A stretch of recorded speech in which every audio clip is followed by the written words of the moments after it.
Depths of my soul, feeling the loss of control in a spirit so colorful. If you feel it, then let's go home to a place where you belong. Give you strength to carry on. Open your heart, set your mind at ease. Live your life and you'll be free. We're gonna rise, rise, rise. Keep on rising, rise, rise, rise. Rise, rise,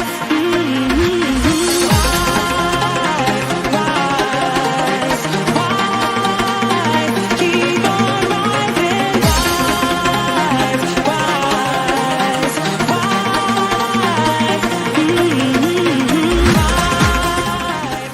Take me home to the banks of the riverside. Take me home to the place that I call mine. It's a place I love best. Yes, it's better than the rest. Take me home to the banks of the riverside.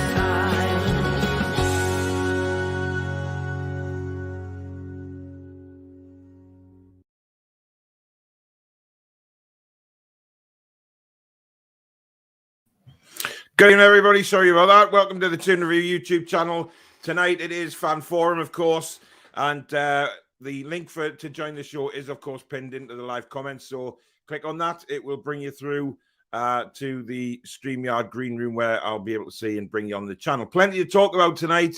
Of course, after the 1-1 draw to Norwich City yesterday, pretty disastrous, if you ask me. We needed the 3 points. We didn't get them. Kieran Clark's took a lot of stick today.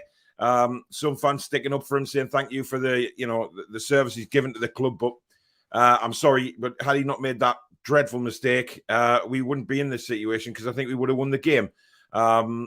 He should have probably just let Timo Pukki go through on goal, take a chances with Dubravka. And then if we went 1-0 down, fair enough. There's still 80-odd minutes left of the game, plenty of time to get back into it. But unfortunately, that didn't happen. And we end up, of course, drawing the game 1-1. So I want to hear all your thoughts on the game, either live on here or on the chat. Where does this leave Newcastle United now? Obviously, we know 3 points is a necessity against Burnley on Saturday, but will we be able to get it is the question. It's going to be a tough game.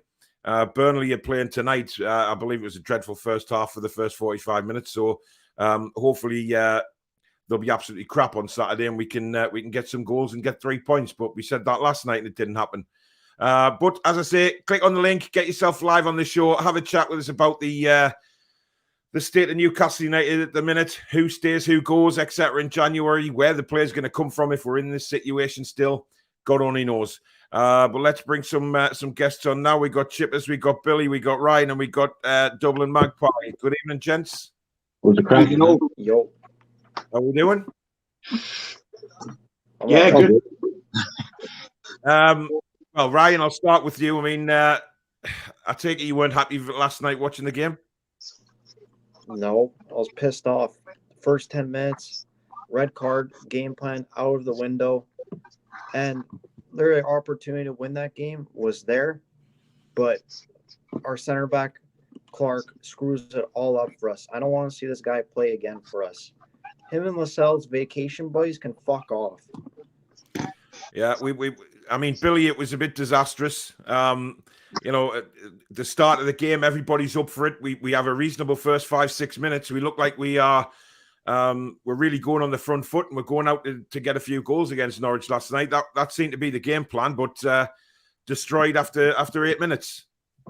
And it's a mistake Clark's been making all of his career. It's not like a new thing. He was doing it. He did it at Villa for years. We signed him. McGrath got some sort of tune out of him. Since Clapper's gone, it's been a calamity every week, waiting to happen.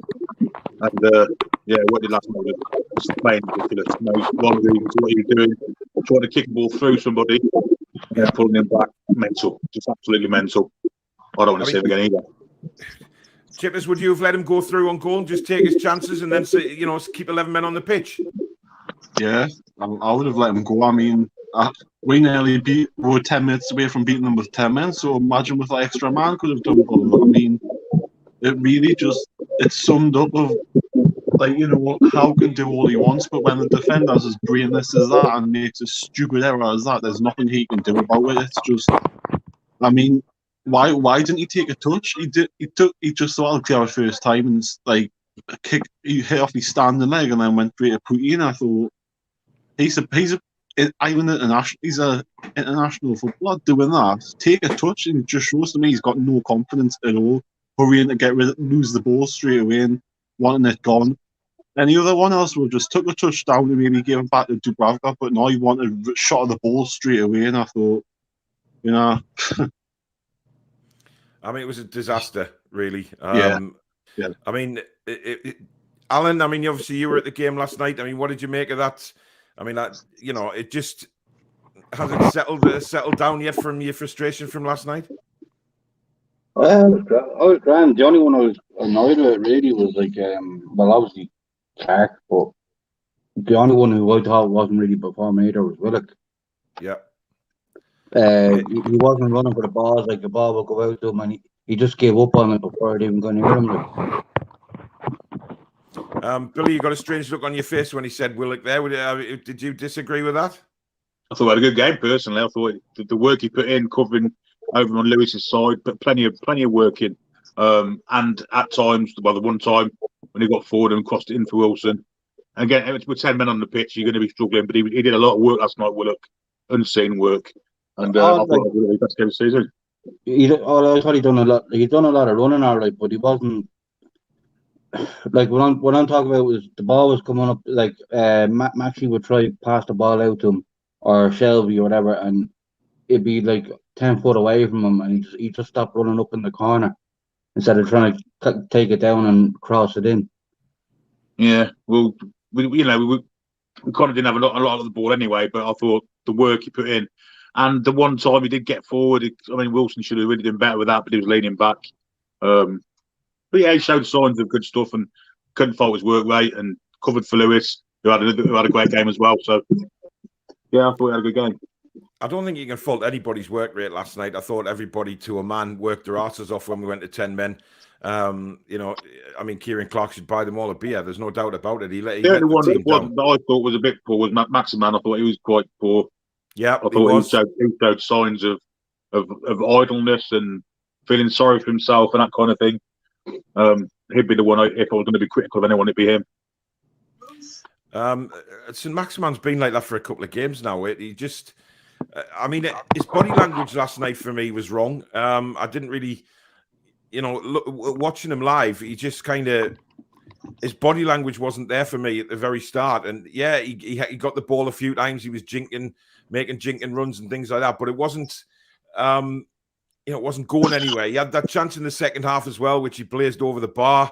I mean, that was a poor shot, to be honest, from the angle he was, the position he was. Just hit the target. That's all you had to do. Just hit the target, test the keeper. And unfortunately... The one that really annoyed me was when Wilson squared it to Hayden, who crossed it across an empty net, and Maximan stood on the edge of the area watching it. Yeah. And had no intention and no desire to get in on that ball. It was a tap-in if he had done. See, I mean, many people are saying about the substitution, should he have brought Fraser off? I mean, I'm gonna say it now. I would have brought Maxi off, to be honest, because Maxi, I don't think Maximan is a team player when you're down to 10 men.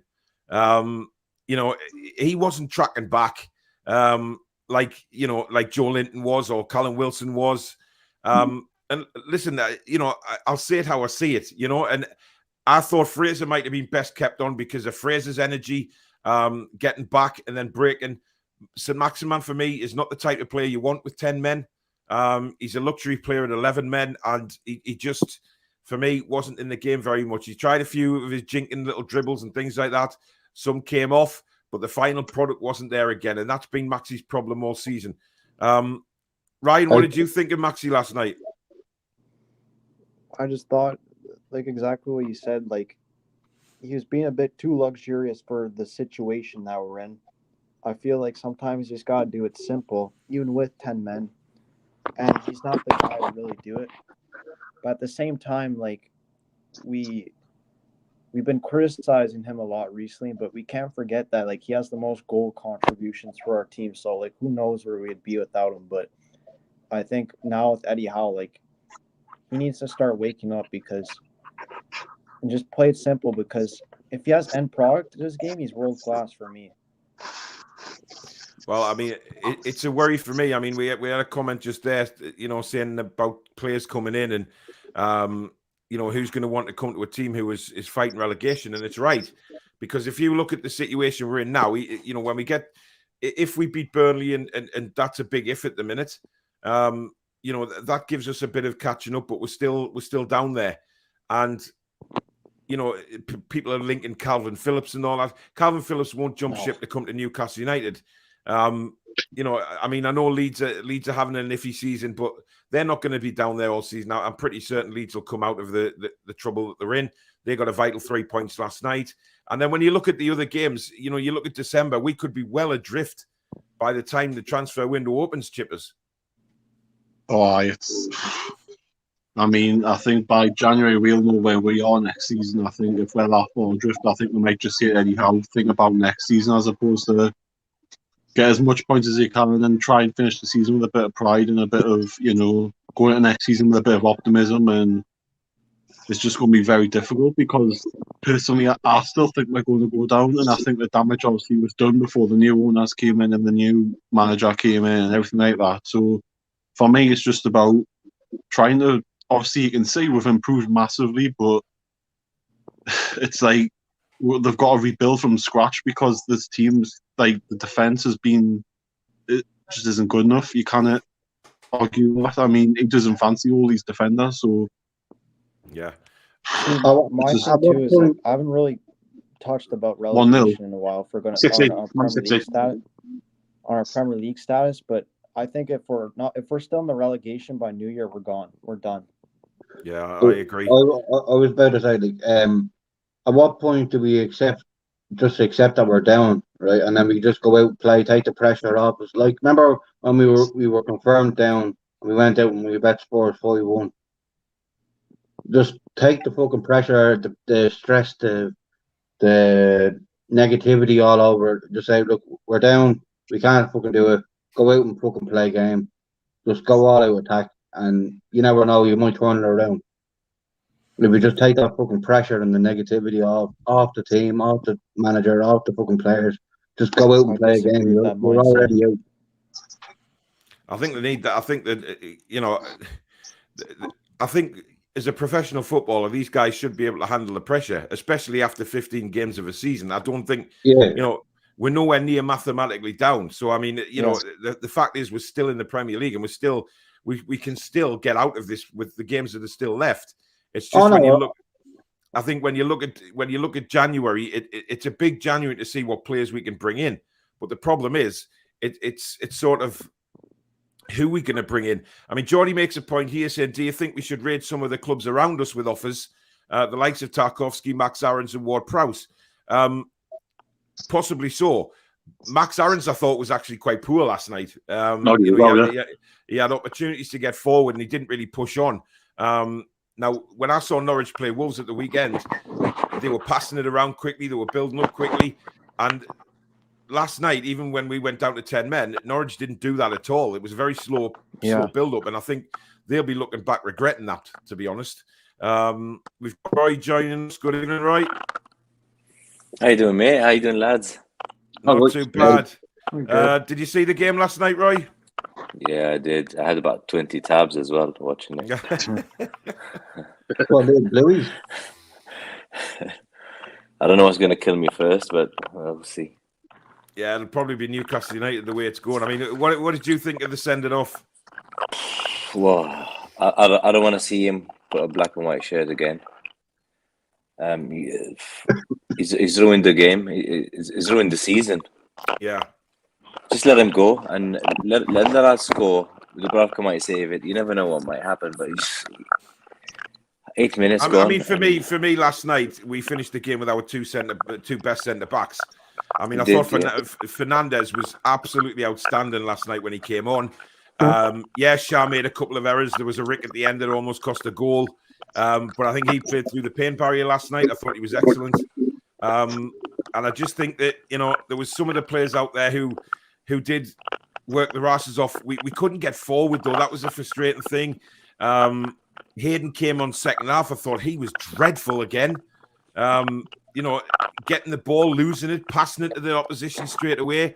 And it got to the point at the end of the game where there was just along from me, there was Newcastle United fans fighting with each other, arguing about Hayden's passing and stuff like that. And this guy eventually, it kept going after the game, walking down the steps afterwards. They're still going at each other to the point where the bloke behind me decided to say I've had enough, and he lost his temper. He started barging past everyone. He nearly sent me 6 foot down the stairs. So I just grabbed him and threw him back along the aisle and swiftly told him where to get off. But, it's just not right. There's so much crap going on. And I think it doesn't help when you've got players like that who keep making... It's simple mistakes, Billy, isn't it? It's simple mistakes every game that's costing us. Every week, yeah, every week. We had them Saturday, we had them against Brentford. Goalkeeping errors, last night. Like you say, it's week in, week out, and it's why we're bottom of the league. Hopefully now, Hal's found his best sense of our partnership. Hopefully Shaw will be fit for Saturday because he kind of limped through last night's game, didn't he? And through the pain barrier, as you say. But if we did have to play Fernandez and Lascelles against Burnley, they're probably the best team to play them two against because they haven't got much pace up front, have they? Yeah. Billy, I don't know what's going on with your connection tonight, mate, but it's absolutely dreadful. You keep disappearing, cutting out and everything. Normally, it's a stellar connection. Hang on. Is he not in Bristol tonight? Is he not? Is that better? Yours isn't much better, Chippers, to be fair. Everybody, there's only Roy's decent at the minute. He's in bloody Qatar.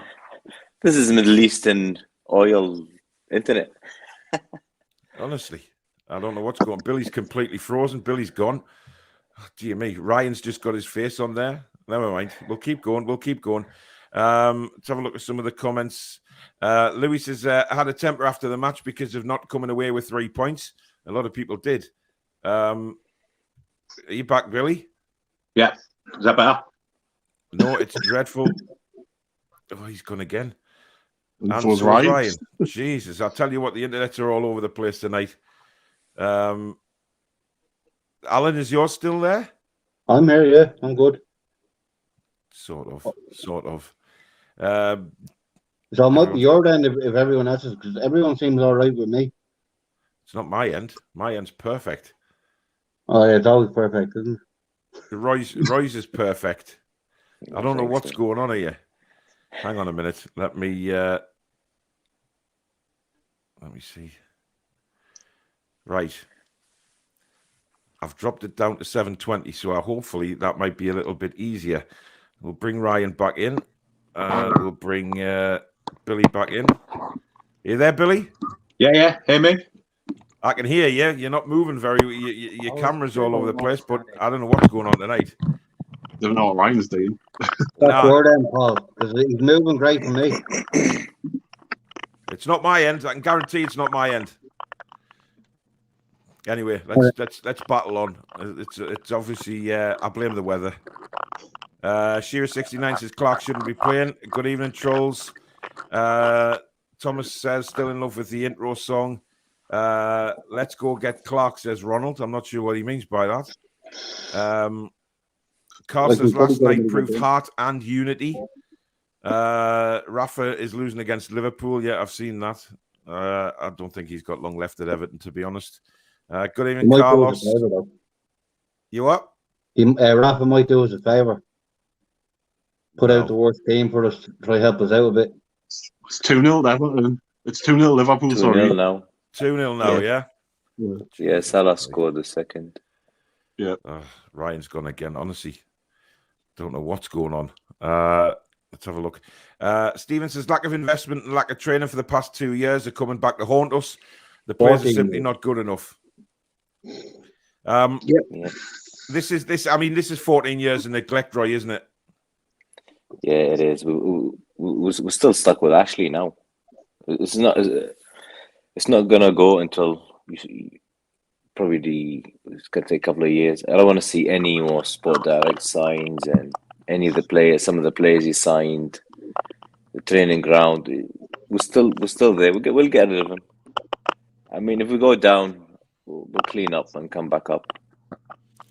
Yano says if Clark if Clark lets Pookie go and he scores, the goal is disallowed because they're gaining an advantage from an accidental handball. So Clark is not preventing a goal scoring opportunity. I'm not sure about that. I don't know. His hands were kind of in an active position, weren't they? So I'm not sure they would have disallowed it. Yeah. Listen, guys, give us 1 second. I'm going to pop out the studio and come back in again, see if it is my connection. 2 seconds. That's not mine. It's not mine. Everyone else is working. Everyone else is working. Everyone's moving, aren't they? Yeah. When he comes back, we'll do this. I must admit, I'm loving that. Hello. Hello. Right, let's see how that goes. Who's messing around near the mic? It's Ryan. He's all over the shop tonight. I don't know why, but he's fiddling around like a like I don't know what. He's dungeon. Like a fiddler. Like a fiddler. Jesus Christ. That's what fiddling around, isn't it? That's what well, he's gone again. Never mind. It's because he's on his phone up in the night. We're now going up a very steep hill without a guide rope. I see the Everton fans have been protesting to try and get Benitez out of the club tonight. Willock wants an extra 10 seconds on the ball. Should be dropped. Well done the rest. Big shout to Joe Linton, says John. Listen, I mean, with regards to Willock, I wasn't that impressed with him, to be honest. I have to say, being in the stadium and watching him running around, it just seems to be too slow. There seems to be some issue with Joe Willock. I don't know what it is. He's just missing a yard of pace. It's very, very strange. I don't get it. But, he made a good run in I think it was the first half. He took 2 players on down the left-hand side. And but, I mean, defensively wise, yeah, he did a great job, but he seems to be so slow at the minute. Go on, Alan. You keep calling me Alan.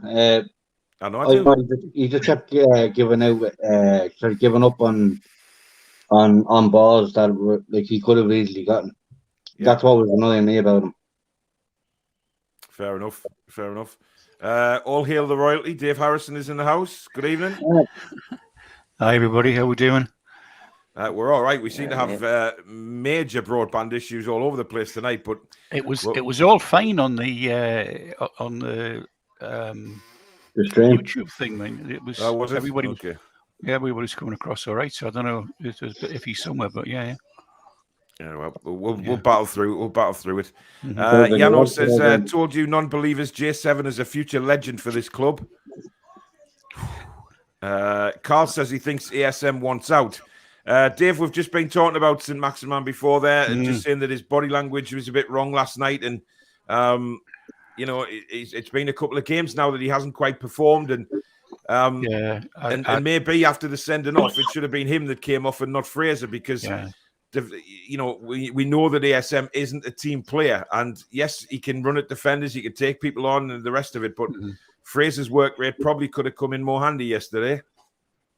Yeah, I think so. I mean, it obviously, Howe had a very quick decision to make, and obviously had to bring a defender on. That was right and proper. And I mean, we were saying before the game that we were disappointed that Fernandez actually didn't start, but he came on and he was superb as we all expected him to be.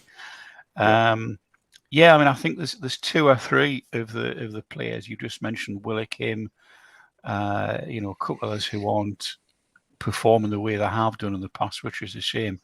But I must say, I had a huge laugh at a tweet earlier on this afternoon, and somebody said Greggs are doing a new line in cakes. That are pies, that they're going to make humble pie, and we think everybody who's a Newcastle fan will have to eat it after Joe Linton suddenly has come good, So that was quite. Yeah, he's had a couple of good games. Let's not get carried away by eating humble pie just yet. No. Let's give him a couple more weeks. There he goes. Yeah. Yeah. Biggest issue was shots over the bar. Shelby, Joe Linton, Wilson, and ASM all shot over the bar. We have to test the keeper more. They can spill or make mistakes. Yeah, the shooting was not good last night, I have to say. No. So, it's just the way it is. To be honest, Paul, ASM has been like that since Bruce was relieved of his job, mate. Any thoughts? Do you know what? It's not a bad shout, that. I think he has. Chippers, he did make that statement when Steve Bruce was sacked as well. And, he seems to have just took his foot off the gas a little bit. It's probably because Howe's a bit more of a tougher manager and a bit more disciplined of a manager as opposed to somebody who just lets somebody do what they want. I mean, I think if he's the best player, he shouldn't be allowed to do what he wants because that shouldn't be setting a precedent for everybody else. Everybody else should be treated the same, whether good, bad, great, shit. Everybody has to be treated the same. You cannot just literally go, ESM's best player so he can go and do this, whereas you can't. Sorry, but no, it's not one rule for one rule for another. It's one rule for everyone. Yeah, no player is bigger than the club. No, true. You're true there, and I think it could be, it's clearly the training regime has gone up several dozen notches since Eddie Howe came in, and he might have quite liked the last however long he's been here, a couple of years, just messing about now and again, and because he knows you can do that. And do you need to be super fit to do what he does? Probably not. And not just that. When Steve Bruce was there, his only tactic was give the ball to ASM, let him shine. Now it's a team game, and he's not getting a chance to shine. He's not in the limelight as much. It's a team. It's 11 men now. And I don't think ASM fits into that kind of ethos at all, does he? No. Good point, Billy. Yeah. No. Yeah. Peter, thank you very much for the super chat. £4.49. Looking bleak for the Toon at the moment. We need some serious players in January to perform a miracle. Paul goes on to say, my biggest concern is how many of the games between now and the January transfer window are you going to win? Hopefully we will not be too far adrift. We've got to keep the faith. That's the issue. Roy, I mean, come January, do you think we're going to be too far adrift?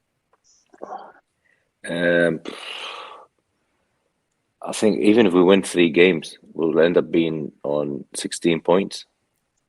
Some teams are already on 13 points now above us, so they might win 1 or 2 games and we'll still be 5 or 6 points behind. Yeah, that's if we win 3 games. So we'll start with Burnley, must win.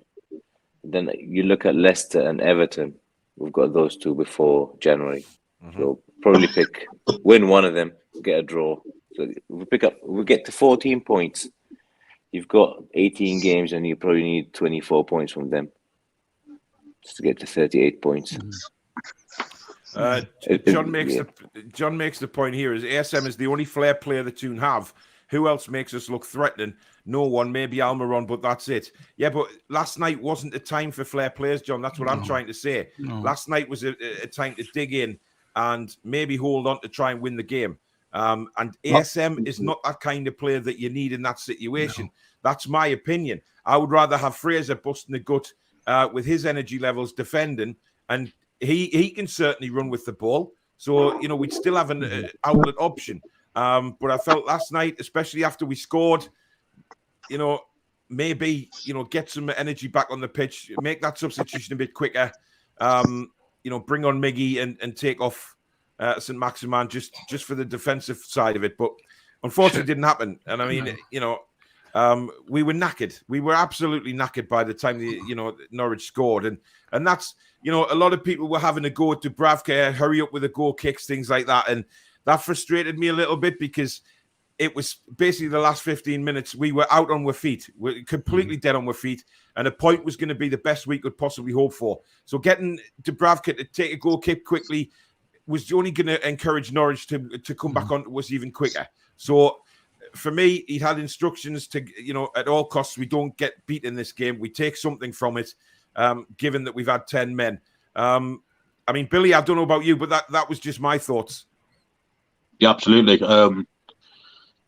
After the circumstances of what happened after 10 minutes, I mean, it was a point gained, really, even though we needed 3.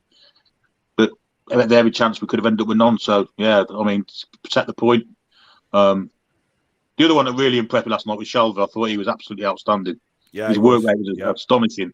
And he's embraced the culture that Howe's brought as well, hasn't he? They all seem to have done it. Tracking back, Billy, was superb. I mean, there was once in the first half, he busted a gut to get, I think it was Max Aarons running down the right-hand side with the ball, and Shelby sprinted from the middle of the park to go after him and won the ball. And you know what it is? Nobody could have a go at Shelvey last night because, yeah, he still made a couple of Shelvey ricks, but, you know, we're used to that. But, you know, come on. People are so quick to jump on our players at the minute. And I think, you know, me included, I've done that in the past. But I think last night was a time to, you know, the fans were fantastic last night. Getting the chanting, the volume in that stadium was incredible. Absolutely. But I just feel like we just need to take a step back and realise what the team did last night. Eddie Howe was right in his comments with what he said. He was proud of them. And I think the fans were. There was booing at the end, but I think the booing at the end was for the referee. It wasn't towards the players, because after the booing stopped, there was a load of applauding. And it's very difficult when the full-time whistle goes and you hear boos and think, well, what the hell are they booing at? But it was definitely the referee, I thought, Dave. Yeah, I agree. And I mean, in the East Stand, there was no booing that I heard. It was coming from, I think, either the Leazers and the Gallagher end, but it was coming from behind me. Yeah, and it wasn't the best, but it was definitely towards the referee. But yeah. I mean, I had a bit of not a row, but I had a couple of words with a lad that stands a couple of rows behind me who kept shouting what rubbish for shit and everything else, you know. And he says, "Come on, he's got to, you know, why we're not playing better." And at the end of the game, I turned around and I says, "You know what?" I says, "This is exactly the same team, exactly the same players that Bruce left her with. So can you not see any improvements?" No, we've gone backwards. And I went, "Well, you're watching a different game, fella, because everybody, a couple of mates were saying, we've gone backwards." And he went, I knew what it was. So I just said, "Are you telling me Joe Linton hasn't played really well the last half dozen games?" Well, I suppose I don't think, you know, how we fella, man, you know. Yeah, there he is. Good evening, Cesare. Yeah, Cesare, how you doing, fella? About What do you think of the game last night then, Cesare? It was a bit of a letdown, but to be honest with you, there were quite a few highlights. Those who we were so used to criticizing have actually been the best players on the pitch. Yeah. Disappointed that we didn't go with Fernandes. If he was on the bench, I don't understand why he couldn't start. Sorry if this has been repeated. I've just finished my shift. It's all right. Don't worry. You're right. You get whatever you say. Yeah. I think that was the one thing that I can sort of, I don't know, pick at Eddie Howe for, was picking Kieran Clark. But I think he got a wake-up call. I said it on my reaction video earlier today. I think he got a wake-up call with, you know, how well Fernandes played when he came on, because that guy was superb. Not just his tackling, but the reading of the play. How many interceptions did he make when he stepped up and intercepted the ball? It was fantastic. Yeah. And he is our best defender. There's no doubt about it in my eyes. And I think he plays better with Shah alongside him. I think they're both very, very good players. I think Shah, like I said, he took a knock in the first half. He took a knock to the knee. And I think he played through the pain barrier last night to finish the game. So I hope he's going to be fit for Burnley. But I thought, both of them, to a man, defended really well. Sorry. Go on. Sorry, I do have a question about Fernandes. So, Cesare, you go. Okay. So, I understand that Howe has only basically been with the team for like 1 week. The rest of the time he was recovering from COVID. Yeah. So, by your judgment, why do you think that we've gone ahead with Clark? Do you think Jones still has that influence? I think personally, yes, in a way. I mean, Eddie Howe will have taken some sort of advice from him, and obviously Eddie Howe will have looked at previous videos of the games this season. Now, whether he's sort of thought, well, I can't throw Federico straight in. This is a massive, massive game. He hasn't played for 5 or 6 games. I'm not going to chuck him straight in. Obviously, he had no choice when brought Fraser off at the sending off. I think he had no option but to put him on there. But I think that's what I mean by a wake-up call. He's actually seen how good he is. It would be lunacy in my eyes if he dropped him. John says, Paul, I have an apology to make. I have been Joe Linton's biggest critic. I have given him some horrendous stick, but bloody hell has he been magnificent for us this last 3 games. Absolutely. Billy, what were you going to say before there? Look, Fernandes, I mean, some of the greatest centre-halves of all time didn't have pace, but it's the ability to be able to read the game, and Fernandes has got it. Yeah. And imagine if he did have pace, he'd be a £100 million player, wouldn't he? Yeah, But absolutely. his ability to read the game is absolutely outstanding. And like you say, that's not the times he stepped up and just intercepted the ball. Yeah. He was fantastic to watch. The thing is, Bill, Alan Hansen never had pace, did he? Mark No. Lawrenson didn't have pace when those two played Beckenbauer, together. Bobby Moore, Beckenbauer. None of them Yep. were great with pace, but it's the ability to read the game. It's the most Reading the important game, thing, really. timing your tackles, things like that. It was absolutely brilliant. It reminds us of Colaccini in a way. Can I just say? What I'm saying to half the pace is they depend on the pace to get them out of trouble. Yeah. And they get themselves in trouble at times because they've got the pace. But whereas Fernandez knows, if he makes us up, he ain't catching them. So that's kind of Go on, Alan. Yeah, I was going to say the booing that was coming from behind me and the Leazes was they were booing Dubravka for, you know, the way he was holding the ball at the end instead of just getting the ball up for one last attack. Like that's what they were all going fucking bananas behind me, you know, like they're trying to hold out for the point. I don't get it. I do not get it because he had clear instruction. There was no doubt about it to delay and you know, come on. I mean, anyone that was watching that game or was at the game will see that we were absolutely on our feet. We were the ball was just coming back at us constantly. So Dubravka releasing the ball quicker would have put the pressure straight back on us again because he's kicking the ball. Norwich are winning it back. Norwich had the energy to come back at us because you know we've been running around chasing the ball with 10 men. So it was just coming back and coming back. So why risk losing a game? You take a point from it, you move on. You know, it wasn't that. You know, we were 10 men for God's sake. I don't get people's ideal of thinking that we can just kick a ball long and we're going to get a winning goal. We were dead on our feet.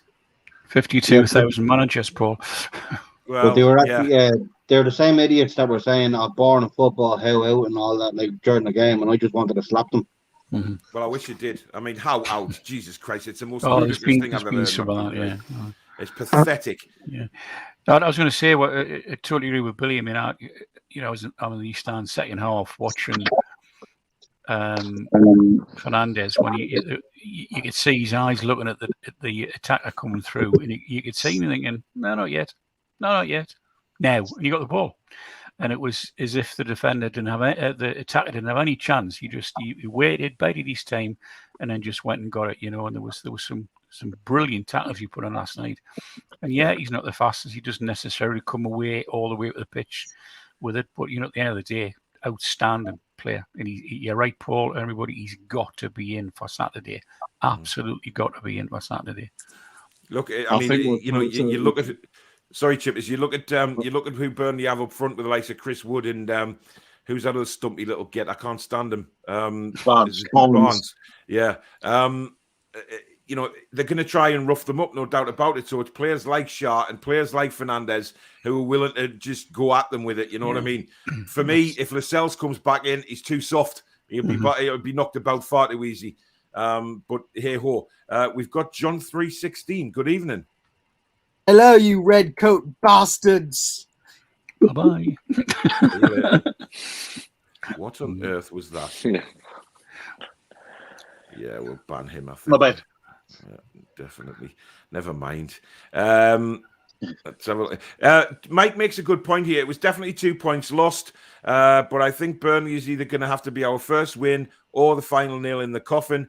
But you never know. There's still plenty of games, but it's going to be tough. That is one way to look at it, guys. I think win, it kickstarts us into gear a little bit. Lose, and unfortunately, it could be it could be time out. Chip, is what you're going to say, buddy? I was just going to say, Fernandez reminds us of Colaccini that he's got the footballing brain for a defender. He knows where it's going to fall. He knows where it's going to be. He knows where to go. And I think the way House spoke after the game by saying he was magnificent, that he's got to have him started. The way he was speaking about him after the game, he's got to. Yeah, he's not going to have him dropped, is he? I mean, Jesus Christ. Tom says, do you think Ousmane Dembele might come to Newcastle or will he stay at Barcelona? I personally don't want him. He's too injury prone. He's hardly kicked the ball. Stephen says, personally think we were the better team even with 10 men. Individual errors have cost us 6 to 9 points this season. It is individual errors. You know, we know that. Julie says, another medical emergency in the Southampton game. Sending love and best wishes. Jesus Christ. He's stable. Is that a fan or a player? Wasn't there one on the Watford one as well? Oh, one of wrong. those. Chelsea Time at game. the minute. I was thinking about the Watford one. Sorry. God, it's happening all the time. It's scary. Terrible.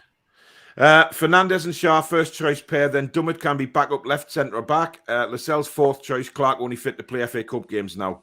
I think Clark's done himself no favours. I don't think he'll be involved for quite a while. Well, there was thought that Howard lost his rag with him last night. Yeah, after the I've match. seen that. I've seen the reports of that. But I've no doubt that did happen. So. Well, we know from what Bournemouth fans have told us in the past that Eddie Howe is very much like that. If there's a bollocking to be made, he'll bollock them. Yeah. And you saw, even on my thumbnail from a video earlier today, was Kieran Clark coming off and Eddie Howe looking at him. And I swear to God, he had thunder in his eyes. He did. But Eddie Howe will probably have thought the same as most of us, that, he should have just let him go. Admit to them, if Pookie scores, you hold your hand up, say, right, I've made an error. You get back on it and you try and rectify that, coming up for corners or whatever, and trying to, or defending really well. But we still have 11 men on the pitch. We've still got 80 minutes of the game to go. And personally, I think we would have equalised. We would have won the game. Yeah. So it was a terrible decision. I don't know what went through it. I really don't know what was going on in Kieran Clark's head, to be honest. Biggest worry for me is that it shouldn't take suspensions and red cards to identify the best players. Jones needs to be gone. That's a good point. What? Yeah. Listen, I mean, normally when a manager's changed, the whole backroom disappears because it's a fresh new start. And, I don't think Eddie Howe, the thing is with Howe and the way he comes across, I don't think that he's going to be, influenced by anybody. He's his own man. Now, obviously, when a new manager comes in, the slate is wiped clean as for all the players. So, he's giving players opportunities. And it's, when players do eventually get their chance and they shine, that manager should keep them in the team. So we will see on Saturday what Eddie Howe does. But Federico Fernandez for me and Fabian Schär, both of them have made massive statements, I think. Massive statements to be in the first 11. So I think Eddie Howe will be good enough to realise that. Morgul says, even though I still believe we'll stay up, there have been enough encouraging signs from the majority of players that they're up for the fight. Is there anybody, Roy, that you feel isn't up for the fight? No, they all seem... Well, I'm disappointed with Maximin in the last couple of games. Everybody else seems... I was proud of every single player on the pitch yesterday, except for Clark, of course. Yeah. I hope Almiron picks up as well. He seems he's lost a bit of form, but when he plays for Paraguay, he's great again. Yeah. Is that the Premier League too tough for him though? I don't know. Maybe it's the cold. I don't know. Maybe Miggy will get. Yeah, but I think Miggy will get his. I think Miggy will get his opportunity at some point, and he has to take it this time. He has to take it with both hands, but time will tell. He needs to play a 10 as well. Yeah, but is he going to fit into a system that Eddie Howe wants? That's the thing. I mean, that's the problem. It's all about it. Michael, thank you very much. £150 super chat again. Wow, Michael. Thank you so much. You are an absolute legend, my friend. And it was great to see you last night. Great to have a bit of banter. Me, you, and Mr. Dublin Magpie there got absolutely soaked walking back. Decided to nearly go get as wet as your chips. Nearly as wet as your chips. Listen, I had the soggiest cheesy chips and beans I've ever had last night, I have to say. I didn't realise it was raining as heavy when I came out that bloody chippy, but never mind. And I waited 40 minutes for a bus. I was like a drone a rat when I got back in the house. And I didn't really particularly enjoy having to walk up to St James's Park, talking to Dave Harrison for about 20 minutes, then realising that I'd left John Sinclair's season ticket all the way back in the car for Barry's dad. So I had to walk all the way back down to near enough the Redcliffe Bridge and all the way back again with the bloody ticket. You were soaked when you go back. Oh, God, it was terrible. It was terrible. But, never mind. Anyway, on a brighter note, I'm just looking at the scores on the BBC website here. Sunderland 0, Oldham Athletic 1. Oh, Sheffield that's in the Pizza Cup, though, isn't it, tonight? That's full time. Yep, was lost. Sheffield Wednesday 0, Hartlepool 3. Wow. Yeah. That's a good issue for Hartlepool, bloody Nora. And it's 2-1 to Everton at half time now. So anyway, there you go. Geordie Ian, thanks for the update, John Motson there. Geordie Ian says ASM has been poor since Bruce has left. Think he was his blue-eyed boy. Yeah. Interesting. Yano says, is Bruce managing these podcasters? I don't know what you mean by that, Yano. Ginger says, who the F is messing with their mic? It's really hurting my ears. Listen, it's probably Dublin Magpie because he's in a hotel room in some sleazy back-end motel with probably about 5 different prostitutes in there. Shut up. Listen, Ginger, we've been having all sorts of problems with broadband tonight, mate. So it seems to have settled down now, actually. So that did come in, 10 to 9, which was about 20 minutes ago. Yeah, so, it was wrong. It's all sorted itself out now by the looks of things. So I do apologise, Ginger, but trust me, it's louder in mine. Adrian Jackson, thank you very much for the £15 super chat, mate. Wow, he goes in thank comments. Love the show, lads. Might catch up with some of you on Saturday. Yeah, we stand just along from the club shop. We're just right next to it, next to the Jackie Milburn stand. So statue, so come and say hello. Although the King of Northumberland won't be there because he's shooting matchsticks at the weekend, so he won't be there. Ginger says it's Ryan whose sound is ruining the stream. Yeah, he's gone. He wasn't at home, so I think he was finding it very, very. Yeah, sound is effed up. No, it's not. It's okay now. Canadian internet at its finest. Yeah, you wouldn't be saying that because you're in America, Brent, would you, by any chance? George says a lot of Toon fans have very different views on yesterday's performance. Yeah, they do, and that's the beauty of football, isn't it? Everybody's going to have different opinions, but I'm not going to shout anybody down for having a different one to me, and vice versa, really. But I mean, there is some idiots you get on social media who will just crucify you for every single thing you say. But hey ho, like that knobhead who decided to just come on there and scream swear words down the phone. Obviously, one of our friends, the Trolls, but never mind, he's banned now. I'll tell you what I thought last night, Paul. Yeah. The biggest magician in football must be the agent of Josh Sargent to get him a Premier League job. He's absolutely dreadful, isn't he? Is he the worst player you've ever seen playing the Premier League? He's absolutely diabolical. Yeah. I think we've got a player coming on Saturday for Burnley, though, who will cause us problems. Cornet. Mr. Cornet, yeah. He is some player, him. But we can only hope that Wolves tire them out tonight a little bit and we get a decent shot at them on Saturday.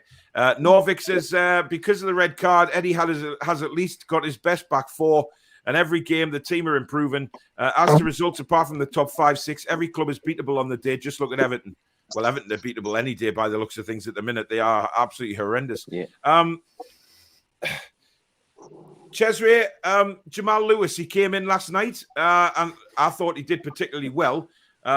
He made a couple of bad passes, but I thought his defending was okay. I mean, how did you think he performed? I actually was going to ask you the same thing, but I wasn't sure if it had been discussed before I came online. But I was actually quite impressed. I hope he gets another shot. He looked a lot more confident than the guy I remember. Far fewer back passes. If you remember, all he could do was back pass and never ever take on a man. His defense was solid. A couple of missed passes, I understand that, but I mean, it's his first game back. I would keep him. Fair enough. Jesuit would keep him. That's not a bad idea. Louis says 2-1 on Saturday. Donny Mag says, even though it was a draw, it felt like a loss last night, travelling up from Doncaster for Saturday's game. Fingers crossed we get our first win. It'll be nice. I hope so. It'll be tough, but I'd just love to come out to St. James's Park celebrating a win. I'm forgetting what it feels like. Anthony says, Willock was awful last night. Billy, would you like to respond to that? He wasn't. He did a manful job defending. Fair enough, he wasn't as good offensively as he was last season, but I kind of agree with you. It just seems to have lost a yard of pace. I don't know if he's fully fit or not, but the defensive work he put in, he put a great shift in, I thought. Well, I mean, Geordie says there as well, Willock doesn't seem to be anywhere near the standard he was last season in terms of performance. I mean, we know Dave, he's had a toe injury. Do you think that's affecting him? Could well be. I mean, it's one of these things where if you get an injury and you're a bit worried about it recurring and keeping out the side, you will think about how you're playing all the time. But he's a bit like Almiron. Last year he was smiling, laughing, and running forward. He's not doing that now. Could well be House saying, "I want you to do this," and it's a different way of playing. But he's, the comment was, said about the yard of pace. I agree. He's not looking keen to go forward, and that, as I said, that could be something in House this tournament to do. But he's certainly not the player he was last season. But one or two people have said, which I think is wrong. Oh, well, he got what he wanted. He got a permanent contract with and doubled or more his wages. So I don't think that's the case. I think that's just he's just having a bit of form issues. You'll get there. Well, I'm hoping he will. Everton have pulled one back apparently. Yeah, it's 1-2. Yeah, 2-1. Julie says, hit the like if you like the show and consider subscribing. Thanks, Jules. Modding away behind the scenes there. Ab says, teams who usually have a new manager bounce start losing again. It's long term that matters. Carl says, my gran has a saying, break it, then build it better. Maybe that's what we need to do. A lot of people have actually said that. I've heard a lot of people say they wouldn't mind us going down to the Championship, just totally rebuilding and coming back. Is that a feasible thing to do, Roy, or do you think it's a daft thing to say? It's daft, but at least now we know if we do go down, we've got a proper owner. But with Ashley, you wouldn't know what was. I mean, if the takeover didn't happen, I think 99.9% we're down. But now you think, okay, we might get a couple of results here and fix the team in January. But with Ashley, you'll just let it go. I think. So George we've got hope again. Yeah, it's all hope, really. I mean, George says here, seen a lot of people been praising Willock's performance, but I thought he was fairly poor last night. His work off the ball was good, but on the ball he provided little as he's been for the past few games. I tend to agree with that, actually. I think it on the ball, not so great, but he just looks slow. He just looks a yard slow at the minute. ASM is the overrated player we've had in years. Been saying it from day one. Not a team player. Lazy. Chase him. £25 million for Willock. However, man, Joe Linton is still shite. I think that's harsh. That's harsh. I don't agree with that. I think some people are watching a different game the way we. I mean, no matter who we're playing, we had 86 minutes. We had 10 men for 86 minutes. Yeah. I mean, the game was over after 9 minutes, really, for our game plan. Well, I don't know what people are expecting. I mean, I thought even with 10 men, Norwich had 2 real chances in the game. And that's it. And I mean, Norwich didn't threaten us. If I was more honest, I would be more worried for Norwich, knowing the fact that they couldn't beat 10 men. And if they go down by, say, 2 points, they'll look at our game and think, oh, well, we had 10 men. We had 11 men for 86 minutes against Newcastle and we couldn't win. Yeah, I agree. I think what I'm saying about ASM is, I'm not slating the guy because I love him. You know what I mean? And I just hope that he's still got the hunger. What I'm saying is, in a game like yesterday, where we are going to be defended for 90% of the time because we're with 10 Not men, in the trenches, I don't think he's the right player to have on the pitch. I would have rather had Fraser on the pitch because of his work rate and his, Fraser would have got stuck in track and back and everything. ASM doesn't do that. And that's why I think, obviously Eddie Howe left him on because he thought he'd be our outlet for the counter-attack. But it didn't work out like that. He wasn't. And I think, that just, whatever happened yesterday, I think Fraser would have been the best option to keep on the pitch. But that, again, is just opinions. It's not to say that, I want ASM gone. You know what I mean? That's ridiculous. What I'm saying is, flair players like that are needed in certain situations. And last night, when it's in the trenches, like you said, Chippers, I don't think ASM is the right man to have on the pitch. I'll tell you what, I might cause some controversy here, but I would put ASM on the bench on Saturday and play Almiron and Fraser as the wingers. Yeah, that's not a bad idea. Not a bad call. And I think, Paul, it's that I don't know who that made the comment there, but it's about opinions. We agree or disagree with each other, but we should stay friends wherever we're at. But I think one of the issues is, like the lad who sits behind me, the times that Shelby and Jolin and others didn't do something, because so used to the last couple of years thinking this guy's never, he never make a football as long as you breathe there was one of the comments we made a few times. But, you're right, the last few games he's improved. I think people have got it in their heads, and I can understand why, that he's not as good as they think he should be, or, in everything, the few things he does wrong, they're having a go at him. And I think that's why people get frustrated. And I see where the lads come from. Don't necessarily agree with it, but yeah. Right, I'll give a tenner to anybody that can pronounce this next guest's username. It's G. I'll spell it for you guys. It's GAELGEYR.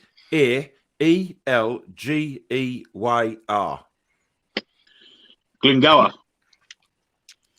What is your name? Alex. Are you the guy who sent Easy the way. email? I am. That's me. Yes. All right, I've got it. Don't worry. I've had a read through it, so I will get back to you, mate. Don't worry.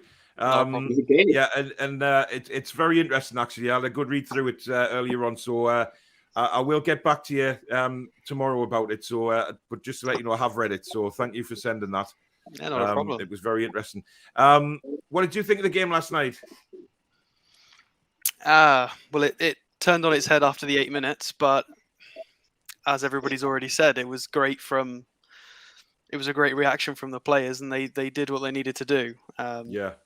A few weren't great, but Willock is a funny one. He's a little bit improved compared to the previous few games, but still not quite where we need him to be, especially stood next to Shelvey and his improvements. When Shelvey's doing more running than Willock, that's concerning. That's very a good worrying. point, actually, yeah. It is. Was there anybody that really stood out for you last night, Alex? I love Cher. I think he's brilliant, massively underrated. Long balls. Well, short balls, with him, he does believe in life after love. Oh, God. No matter how hard he tries, though. I'm just about old enough for that one. Yeah. Listen, I mean, some people pronounce it Cher, some people say Shah. I don't bloody know what it is, me. I just call him Fabian. You what, Cesare? I think Fabian actually pronounces his own name as Shea. Share, does he? All right, okay. So he does believe in life after love, after all. There we go. David, I don't fear relegation. I've accepted it. But what I do fear is the Premier League making up new rules to stop Newcastle coming back into the league, citing human rights. You can't do that. Ever do that. They couldn't ever do that. They'd be dragged through the court before they could blink. Jason says, my first game was in 1978, Alan Shoulder's debut. My dad said, don't waste your time here, Jason. It'll only break your heart. He was right. Yeah. Alan Shoulder, there's a blast from the past. Yeah. Man. Sad to hear about Ray Kennedy passing away as well. Yeah. Brilliant. He lives down the road from me. So. Yeah. Ray Kennedy obviously passed away. Battled with Parker. I read his book about 5 years back, Ray Kennedy's book, and he actually, when he left Swansea, he went from Liverpool to Swansea, and then had a real bad loss of form and went to Greece to play as like a player coach. And he actually had Parkinson's then when he was playing. He didn't know. Yeah, yeah. I'm going back to night. What a great player he was. What a great player. Fantastic, and obviously it just goes to prove, Yeah. It's obviously when you find out somebody's passed away due to battling with Parkinson's, it's a little bit scary for me. Yeah. Having it myself, but it's I think when it just goes to show how far. When I look at people that are obviously older than me who've had Parkinson's, and you think, right, the medical advancement has been incredible, really, to sort of the people I've met around the same age as me who've got the illness. They can't live a totally clean life. It doesn't happen like that, unfortunately. But they can do things that probably people couldn't a few years back before the medical advancement. So it's kind of, you kind of count your blessings in a way. But it was very sad to hear because he was a tremendous player, like Billy says. Yeah. Chris says, I'll judge our league's status after Southampton on January the 2nd. We need at least 12 points. Where are 12 points coming from? Beat Liverpool. Listen, I'm going to Leicester and Liverpool. I would love to see us get 6 points in them two games. Well worth the journey. Well worth daft the enough journey. to do it, Paul. That's the thing. Shut up, old man. I I thought you said I was daft enough to do it, but we are. No, did no. you mean Newcastle as a team? Newcastle are daft enough as a team to get Oh, 6 points. I'll take that comment back, old man. It's all right, young'un.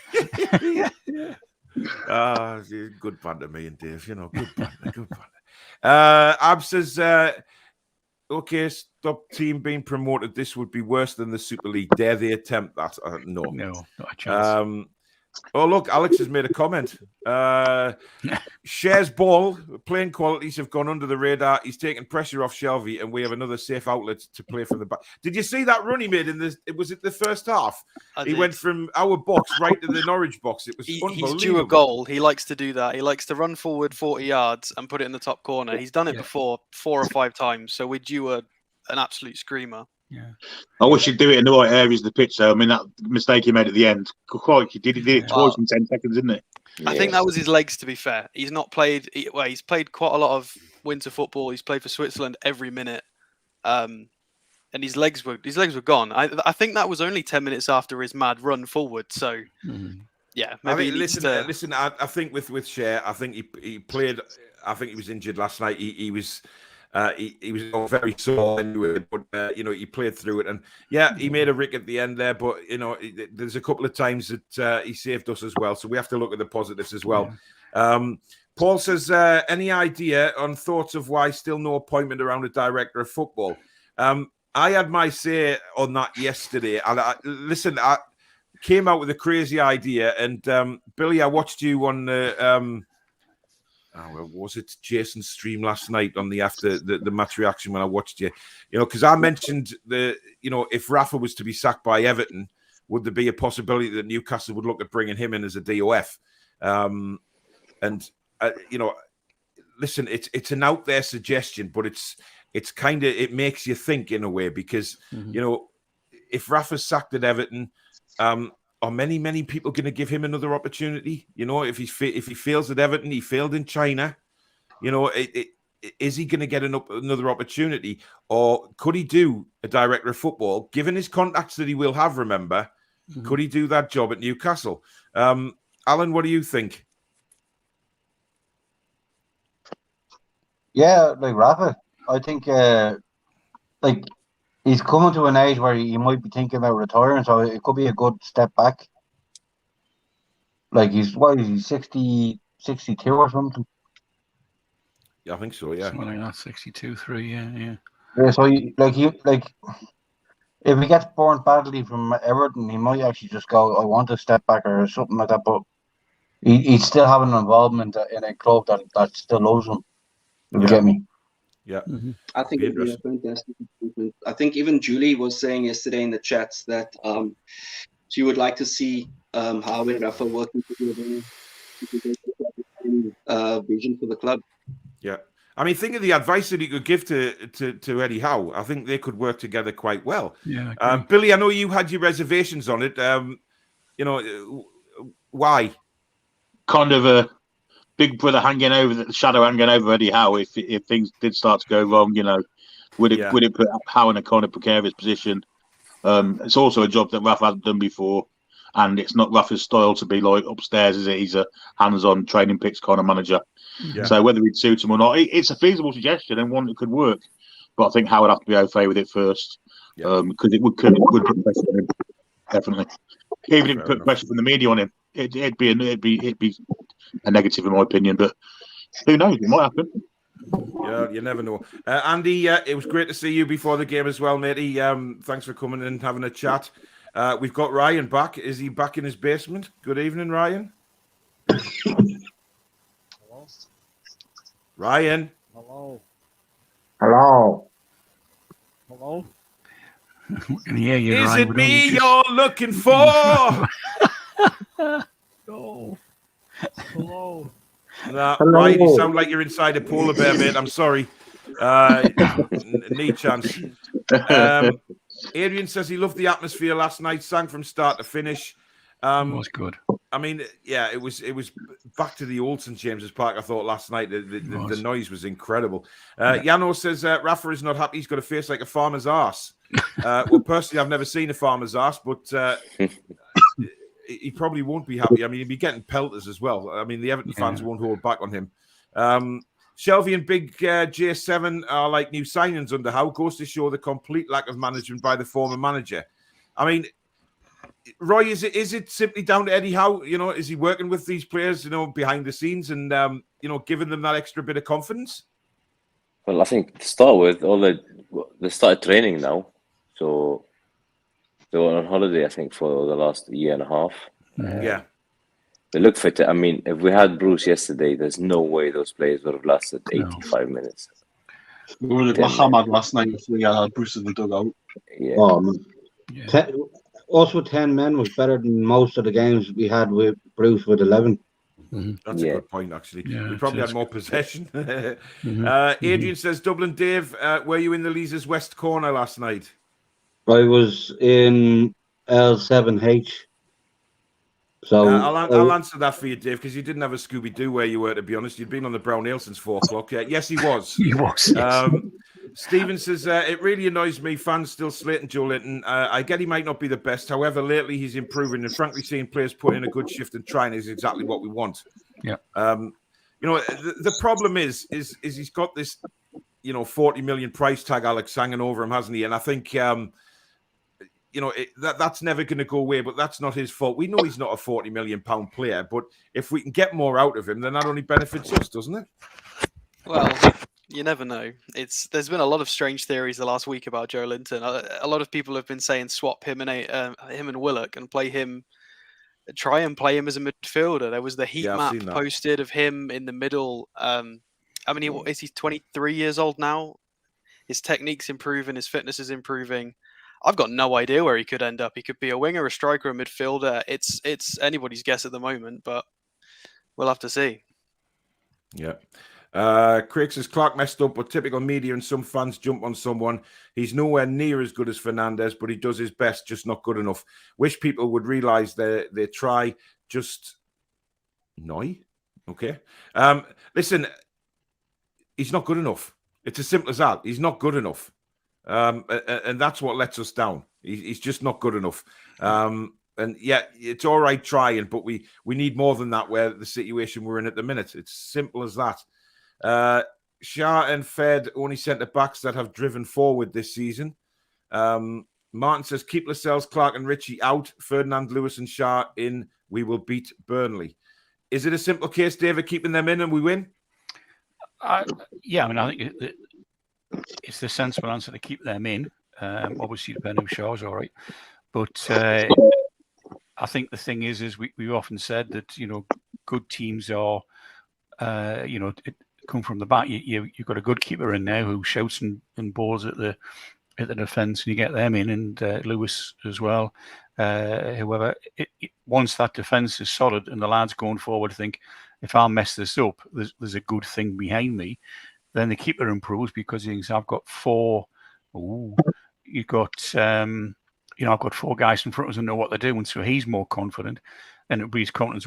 Will it bring a win? It's going to be a hard game because they're not playing too badly at the minute as Burnley, but you've just got to hope you have. And as we said last night, one win, and others will come, and we'll start to play with more confidence and more commitment. But the one thing I was going to say about last night, though, Paul, just very quickly was what I couldn't get my head around a bit, especially in the second half when they were putting us under pressure. Krull was almost halfway up the pitch. I don't know why anybody just didn't try a big welly down the pitch a couple of times. They may not have scored, they might have done, but it would have pushed him back into the box if you'd done that once or twice. I think Shelby tried it once, in the second half. But it ended up like almost a brilliant pass for Wilson, in which Krull had to get back and he got the ball. I'm not sure whether he was trying it or not, but it looked like it. Ginger says, so Paul, what did Joe Linton do for the last two games? Apart from receiving the ball, there was no attacking threat last night, apart from shots outside the box. We didn't have a shot on target. Ginger, that's harsh, man. This is what Chippers was saying before. We've got 10 men. 10 men. 86 minutes, It's impossible. And as for what did Joe Linton do? Man. Joe Linton's job there, after the sending off, was to help defensively. And he did it brilliantly. And as the same, what did he do? He won the ball back so many times. And he took players on. he gave the ball straight to Newcastle players without losing it. He was all over the pitch last night. So I'm sorry, but I'm not having it. I've been one of Joe Litton's biggest critics, but I'll say it how it is, and he was absolutely outstanding last night. I'm not saying he's going to be good enough or anything like that yet. We have to see. Time will tell on that one. But some of his close control is outstanding as well. Receiving the ball in tight situations, keeping hold of it. The close control some of it was phenomenal, actually. Yeah, it was. I thought he had a superb game. Yeah. Last 20 minutes, the man down catches up with you. Exactly. Does. John says, Ginger, give the guy some credit. Paul says, season too far for Clark. But the lad has done well for us in the past. Big mistake last night, but let's not batter the lad too much. He has been a good servant. I said that on my video today. He was one of the guys that took a pay cut to stay with us when we went into the championship. So, we have to say hats off to him for that. But I think you're right, Paul. It's a season too far. I think he's probably more championship defender now than anything else. But there we go. It's not the first time he's made a mistake this season either. Exactly. No, it's true. It's true, Alex. Ashley Barnes is injured. Is that right, Alex? Yeah, he should be injured for Saturday. Yeah, they've only got Wood up front, I think, at the moment, and rotation players. Yay. Oh dear, what a shame. Never mind. Only got Wood up front. My God. That sounds like a night out with Dublin Dave. That Jesus Christ. Ian says ASM is a player where the other 9 outfield players have to cover for home in work wise. So you need a midfield and full backs. They put in the extra work to cover him. Which is exactly why I thought that he maybe should have come off. Hi lads, could Miggy not have put Pookie off for the goal?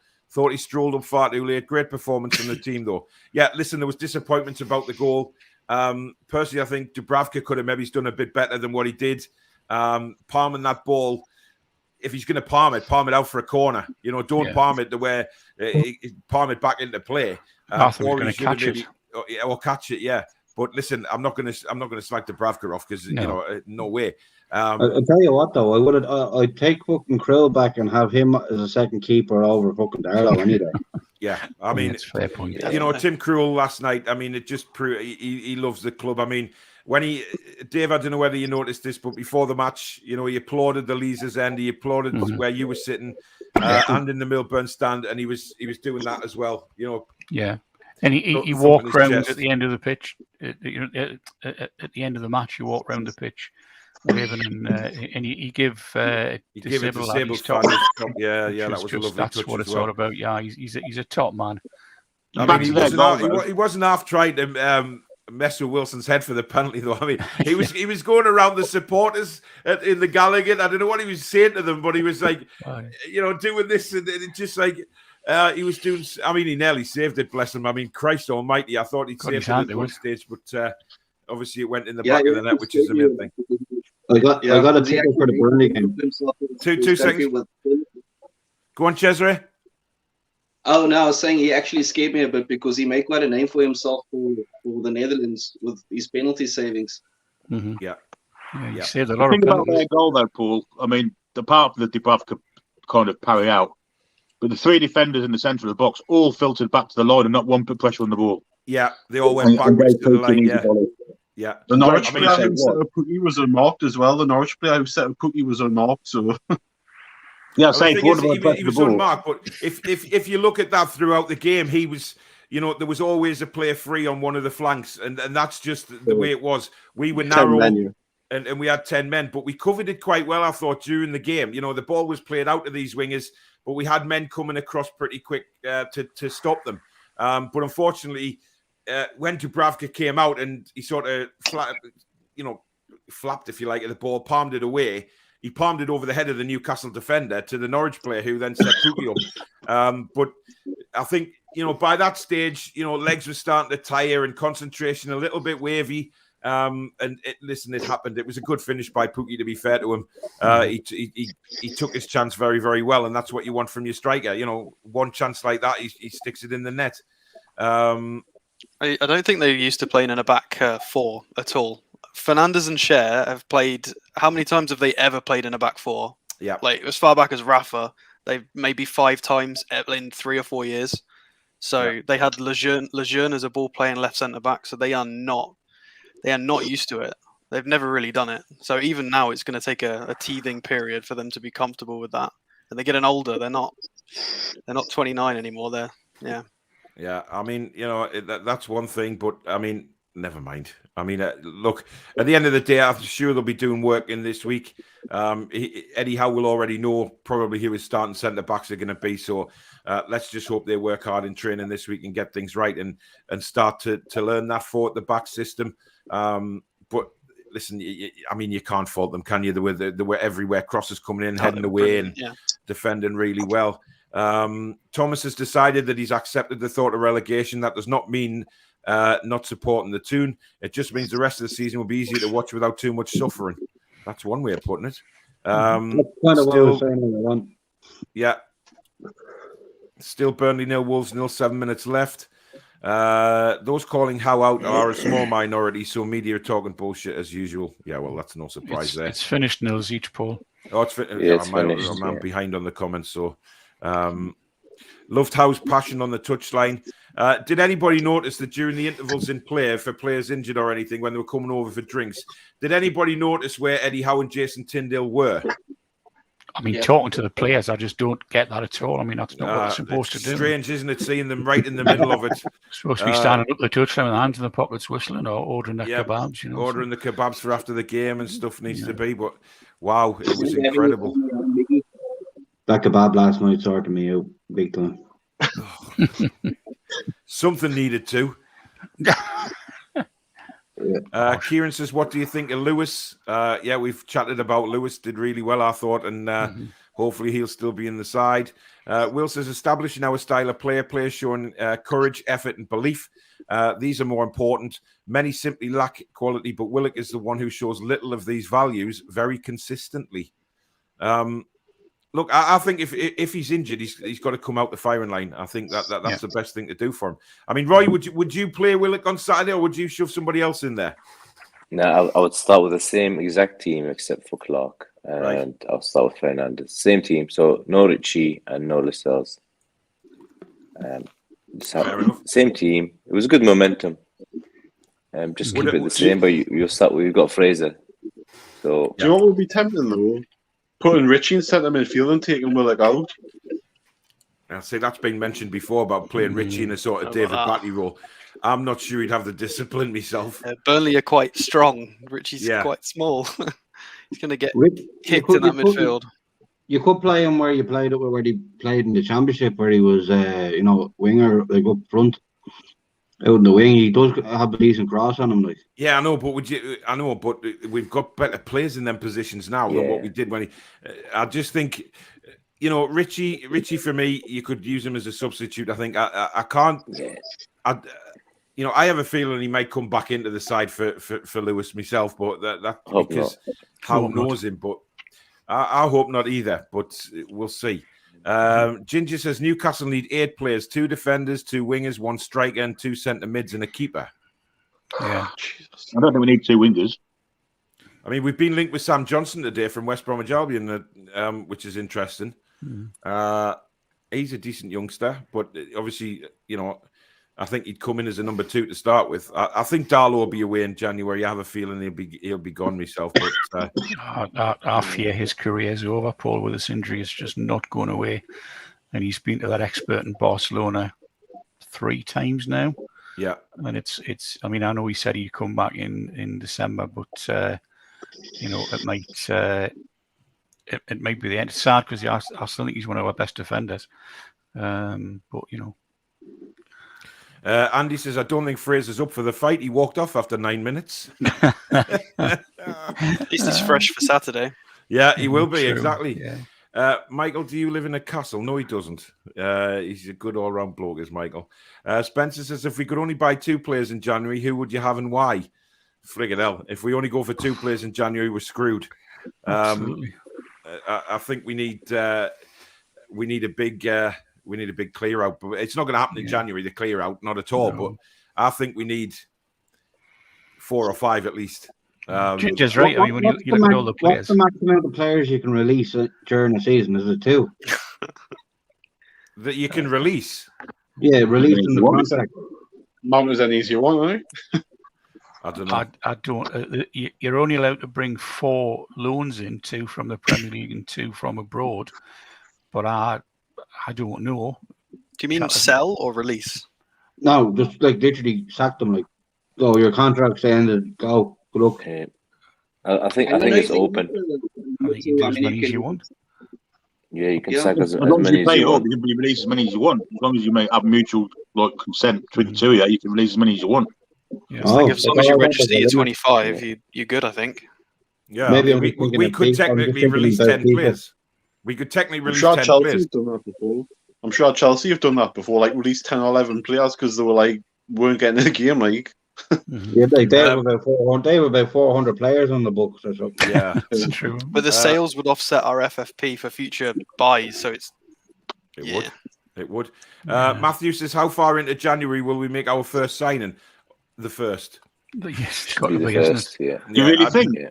Listen, I think days of hanging on till the very end, I think are gone, Billy. I think we'll get. Obviously, the first, I think, is a bit extravagant. I think the first few days into January, we'll get somebody in. I think they're already talking to people, to be honest. You know what goes on, Billy. I can see the first 2 coming in the first week. And the time it took to get a manager, I'm kind of worried about the whole process, to be honest.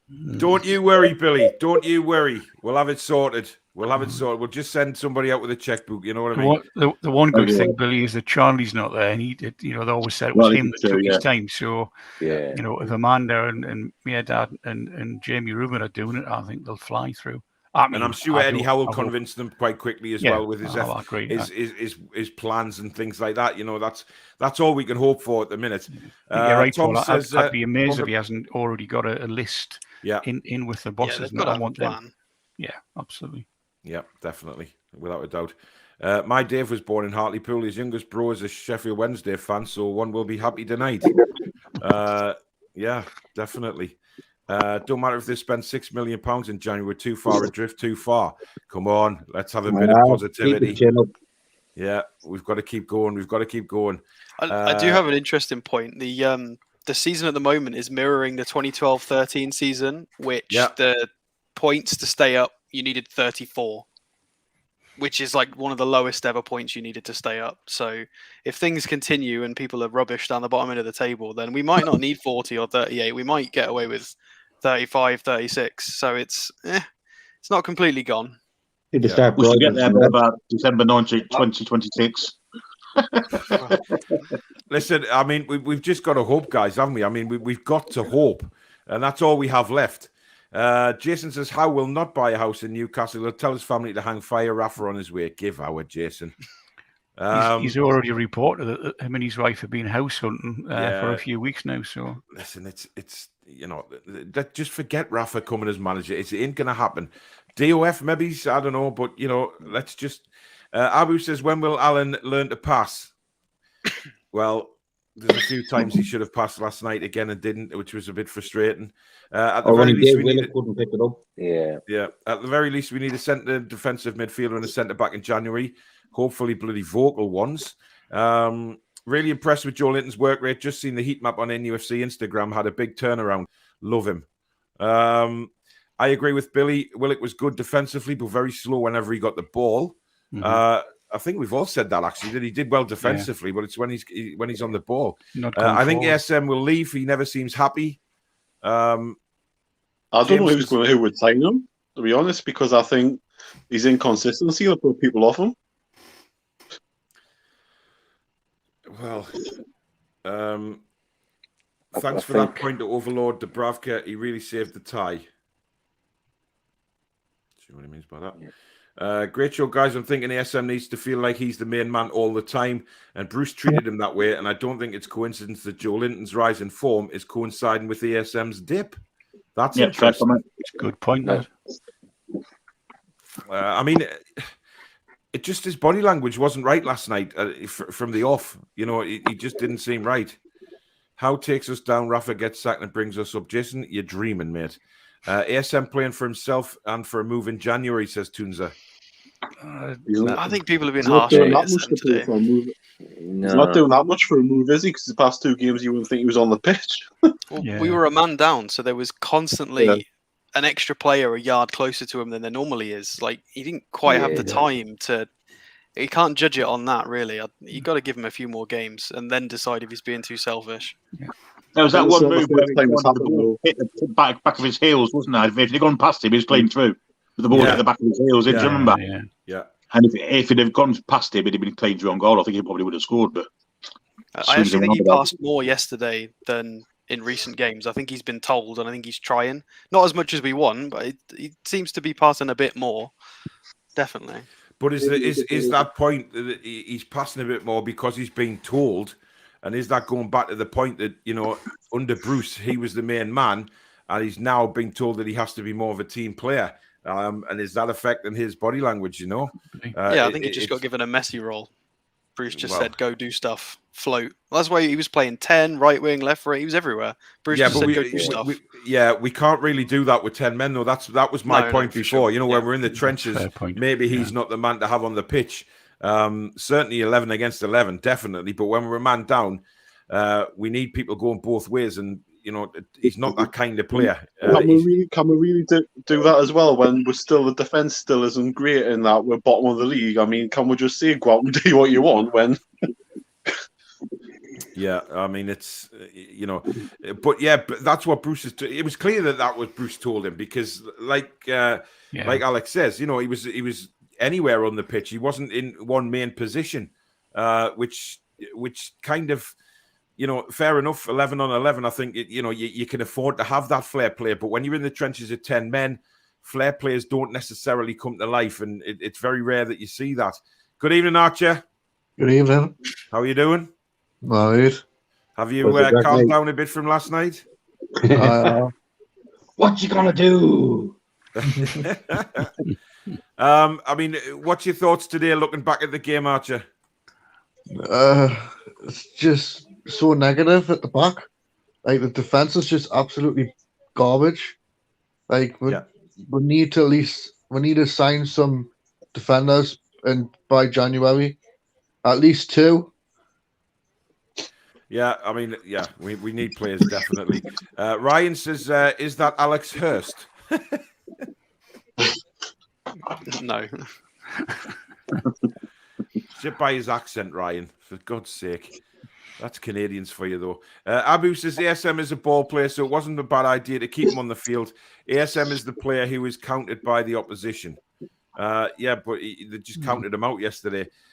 Shelby is a quality footballer. He's not a defender. He's a quarterback. We haven't used him that way for years. Interesting point. Sam says Hayden is a muppet. Well, he played like one last night. And Hayden hasn't been right for a while, has he? I mean, no. But the giveaways he did last night, I mean, getting on the ball and then trying to be just taking his time, and then he was sort of outside of his. There was one towards the end of the game outside of his foot, and he passed it straight to a Norwich midfielder.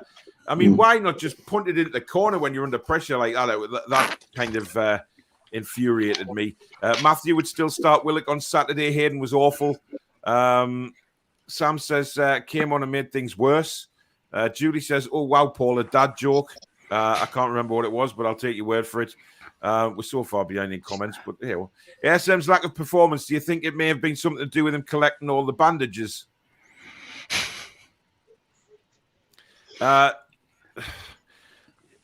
Somebody answer that for me, because I've said my piece on his bandages. It's very weird, isn't it? I mean, but even Richie's, there's one or two got them. Richie's had his thumb in that strapped up for weeks as well, so I don't know. Maybe it's just a thing these days, so. Yeah. Anybody else think he's got too many bandages on? I think some of those bandages are just for fashion, to be honest with you. Really? Yeah, I think. I mean, he is a flamboyant person. I mean, I've seen that he's got like 2 red scars. Why would you need that and still be fit enough to play for the game, in the game? Yeah, I just think sometimes when he comes on, he looks like the goddamn mummy, me. Like, crazy. Absolutely. He's not getting crazy. the free kicks anymore. I don't know if you guys have noticed. The last 3 or 4 weeks, for the attacking runners, we're getting fewer and fewer free kicks. We fall over, and the refs are just less interested as the weeks go by. Yeah, because the refs are probably looking at him, going, "Look at all the padding on you. It's not going to hurt." Good point. What's the Liverpool game finished? Yeah, it's still 4-1. 4-1. 4-1. Wow. Yeah, 5 minutes of normal time to go. Jesus Christ. Oh dear. It's probably Poor Rafa's Rafa. last game. Yeah. It might be. Yeah, it might be. Stevie says, get rid of ASM, Callum Wilson and Dubravka. They're bloody useless. Is that a Mackham by any chance? yeah, No, I you're think Mackham, so. Stevie. Doyle. Jason says we shouldn't have a manager who needs advice. Listen, Fergie got advice, man, for God's sake. Every manager gets advice from other people. It's not like the gods of the earth and don't need. Listen, Eddie Howe has already admitted that he's always learning. Look at Arteta at Arsenal. He wants Wenger to come in some kind of role to help him out. I mean, man. And Howe did say that he needed. McLaren. That's right. The year Howe was out, he was all over the place. He went abroad and all sorts to watch other coaches and see how they do things, and which is what you want to do. You've got to constantly be learning. Absolutely. Ryan isn't happy with the overreaction to ASM. It's not overreaction. It's just pointing out that you use him in certain ways, and last night probably wasn't the best time to use ASM. But as I say, listen, he's got a wonderful talent, and we want to see that talent every week. But I think he needs to just get his head up more and just get on with it, kind of thing. The game plan was for 11 players on the pitch, so I get it. Yep. would've taken that, Guardiola would've gets advice. It's normal. DJ says if Rafa arrives, Joe Linton might leave. Rafa did freeze out Mitro and Krul. I think Rafa did make mistakes letting certain players go. There's no doubt about that. Did he phase out Krul? I don't think he phased out Krul. I think Krul got really badly injured and then he couldn't get back into the team. Yeah. And he seemed to, I think, Ajax at the time. Yeah. Seeking advice is not a sign of weakness, quite the opposite. It shows maturity to want to learn more. I agree with that. Exactly. Yeah. Bruce didn't Absolutely right. advice. Go on, Cesare, sorry.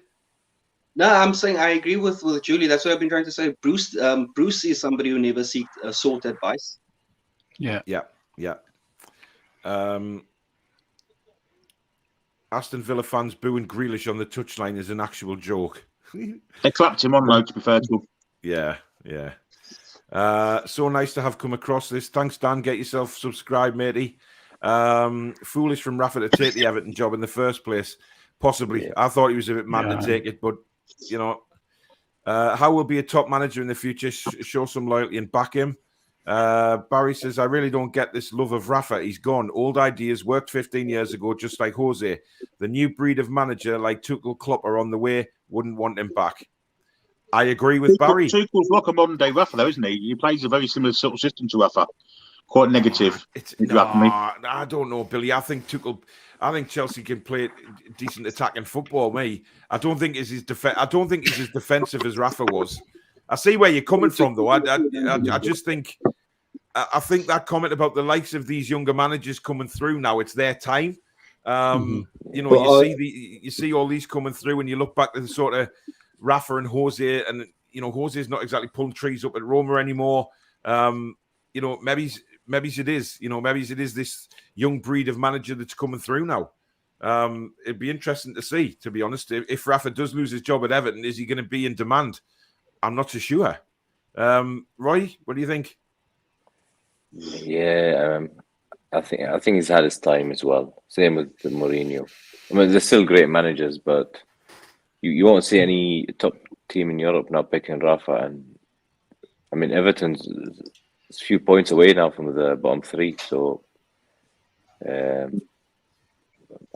was all beautiful at the start of the season, wasn't it? Because they were flying at the top. They were near the top of the table, and everybody was saying, "Oh, Rafa's turned it round." The signings he's brought in, for relatively cheap fees, have done really well. The likes of Townsend and who was the other one he brought in? Rondon. Yeah, 3 players. Yeah. Rory Gray. Rondon. He bought Rondon. Yeah. Rondon. I mean, Rondon pelters. I've got the game on, and half of the fans are gone. They've left the stadium. So I think it's a half-empty stadium now. So I think Paul says there's some quality facial hair on here tonight, lads. Except Paul's, obviously, a very poor effort. Hey, cheeky get. I've groomed tonight. I've been grooming. I've got peach. I've got a black and white beard. Yeah, I'm getting a bit grey hair. Yeah, that's because you're 500 years old. You're just a sort of one of these Irish hobbits that just appears every now and again. I'm 35, man. Or no, 34. Give away your lying git. I fucking am. I'm 34. I tried my passport. You don't look a day over 55. Shit. I know, some people are. It's a hard life in Dublin, you know. Where were you brought up? Baghdad. Dublinistan. Dan says if he starts scoring, all the supporters are going to start wearing them. Agree, Rafa is a dinosaur, awful style of play. Julie says I'm worried we're 90 minutes and Paul hasn't mentioned what? Cody. Julie? Cody. Oh God. Connor Cody. Yeah. £6.10. Shut up, you Irish nerf. Listen, it's widely known about Connie Cody. Oh, there you go, Abs. There you go. Get Cody in. One at the back, just Connor Cody, 9 up front. There, job done. Robert says we need 2 very good defenders, 2 player midfielders, and a striker better than Wilson. Listen, I think if Wilson's provided with the right deliveries, he'll score goals. And I think Eddie Howe sees him as the number 1 striker. There's no doubt about that. So I don't think we're going to go for a striker to take Wilson's place, in my opinion, but time will tell on that. Any manager who doesn't get advice is a bad manager. Agreed, really. Paul says Dublin Dave, Alex, Roy and Archer look like they've just come from the Hobbit auditions. You're not wrong. I tell you what, it is some sort of facial hair on show tonight. I tell you, it's. I mean, Roy's is well groomed. You can tell he looks after his beard. Alex as well looks like a man who takes care. And the bottom two, the other two, not on the bottom, just look like they're just grown for the sake of it. Well, I can't grow it on my head, so I'll grow it on my chin. I said.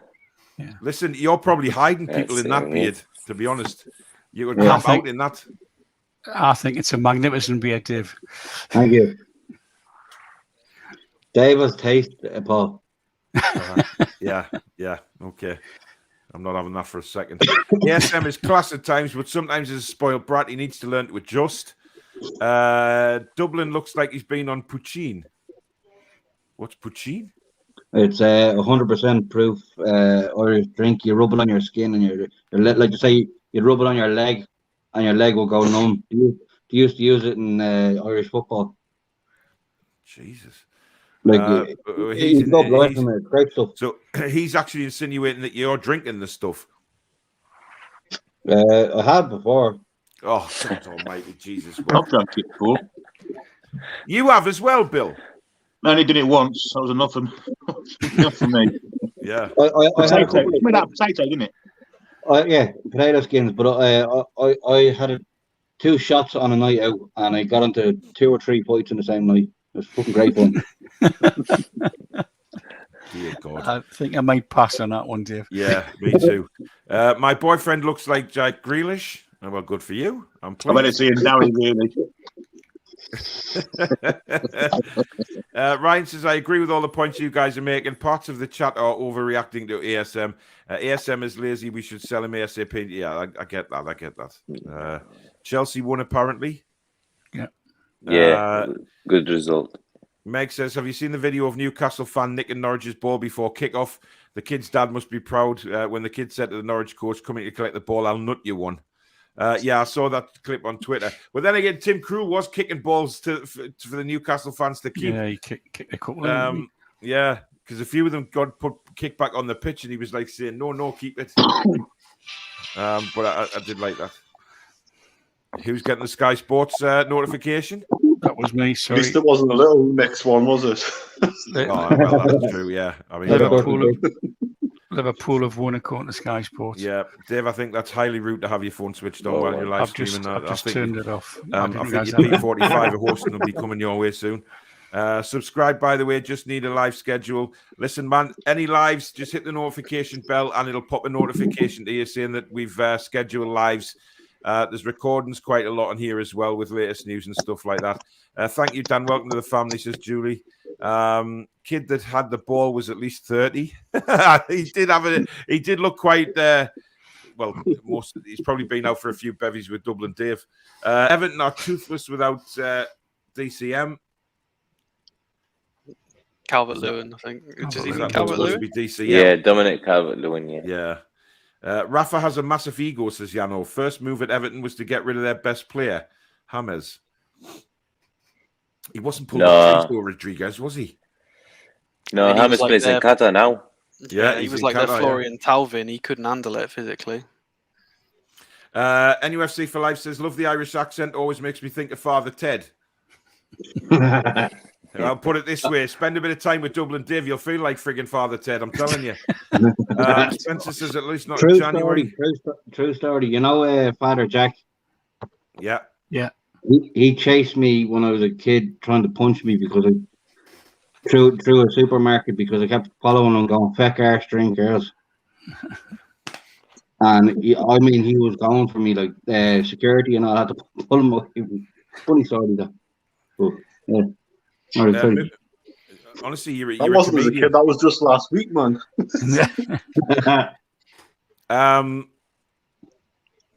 NUFC for Life says, Dublin Dave, can you please say, so I hear you're a racist now, Father? So I hear you're a racist now, Father. There you go. That's made a night. Sorry I'm late, lads. Did he start talking about Cody yet? Jesus wept. Would Joe Linton be suitable as a midfielder rather than a striker? Some are actually saying that. There's been a lot of talk about that. Most realistic striker to get that is better than Wilson is in my profile picture. Well, Jonathan Deere is. Yeah. I think he's wanted by Big Fish, though. Yeah, he is. Just seen Big Dunk with a shell-shocked look. Doesn't he always have a shell-shocked look? That's a shell suit, usually. Oh, well, does people still wear shell suits? In Liverpool. Was Archie sitting behind the Gallagher goal yesterday? Yes, he was. Yes, I was. See, you're getting spotted, Archie. You're getting spotted. Speaking of punching, I have a bottle in the car. Don't tell Dublin Dave that. I'll be hanging around your drive all night. Tangy says Adama Traore is fantastic for Wolves tonight. I would rather have him than ASM. Traore gives more to the team, covers a lot of ground. That's all he does. He just covers ground. Yeah. There's nothing with it. There's nothing with it. He's their version of... He's Miggy with muscles. That's literally all he is for Wolves. Miggy with muscles. Like Jesus Christ. Right. We're coming to the end of the show. So we are going to do some, it's only a couple of days. Oh, God, look at that. Cody for sale, £6.10. Bollocks to you. Predictions. Alan from The Hangover. Prediction for Burnley. If we can keep everyone on the pitch, 3-1 Newcastle. That's positive. NUFC for Life says, you've made my night, especially with the story about getting chased around a supermarket from Father Jack, sorry. Geordie's going 2-1 Newcastle. Dublin, thanks for coming on, buddy, and I'll catch you on Saturday, mate. Best of luck. I'll be in the Gallagher this time. I'm not in the Gods. All right, well, that makes a change. Enjoy, mate. I'll try and avoid you. Right. Take care, buddy. Me, mate. Archer. Yeah. Come on, then. What do you think for Saturday? I'm gonna go 2-1 Newcastle. We need to get a win. Like. Yeah, well, it seems like everybody's confident. 3-0. Paul's going for a 2-1. MG Vlog's going 2-0 Newcastle. Andy's going 2-1 the Toon. Darren's going 1-0 Toon. Toons is going 1-0 Toon. Bloody hell. So much positivity. Right, Archer, I'll catch you on Saturday, buddy. Catch you on Saturday, Paul. Take care, mate. Alex, it's your turn. Are we keeping the positivity going for the prediction? Tangy says 1-0 Newcastle. For sure. I think we'll go 2-0. We're due a clean sheet as well. That would be nice, wouldn't it? Slow centre-backs, but they're not fast, so it'll be fine. Yeah. Who's at the Gateshead matches, Tom? I'll be there on Friday night. I think Peter's going as well. Really looking forward to that. 2-0 to Spencer. wow, look at this. 2-1, 3-0, 2-0, 4-2 to the Toon, 2-0. We start the turnaround. Ginger's going 3-1 Burnley because he's always positive. Abs 2-1. Robert says 2-1. Dan says 1-0, and you'll hear me scream from across the pond. Simon says 2-0 first win and a clean sheet. NUFC for life is going 7-1 Newcastle. Jesus, that would be good. 2-1 Toon. Alex, thank you for coming on, matey. We're on every Tuesday if you want to get yourself popped on a regular basis. But like I say, I'll reply to that email tomorrow, buddy. Yeah, thank you. Take care, guys. All right, speak soon. See you, Good mate. night. Mr. Chesray, have you wrestled any sharks lately? I mean, I don't know whether you noticed, but I've given you a couple of shout outs on the shows, that on the previous shows, just saying that you're a world championship great white wrestler. I don't know whether you've caught those.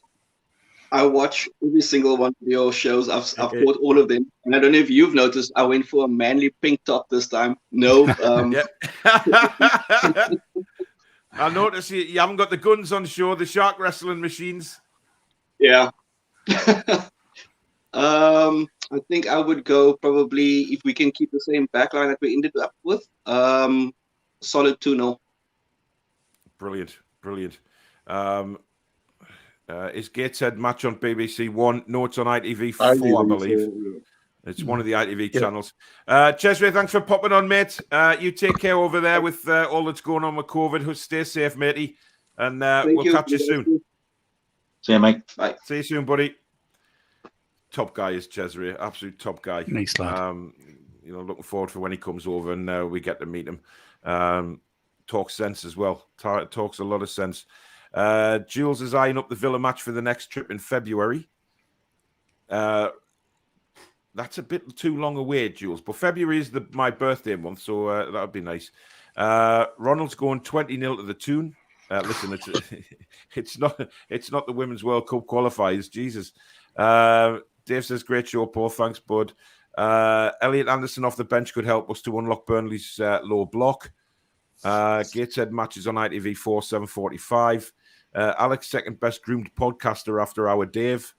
Fair enough. Fernandez goal 1-0 says Tangy. Toon win. Dan says it's on Peacock in America. We all get the games. It's crazy.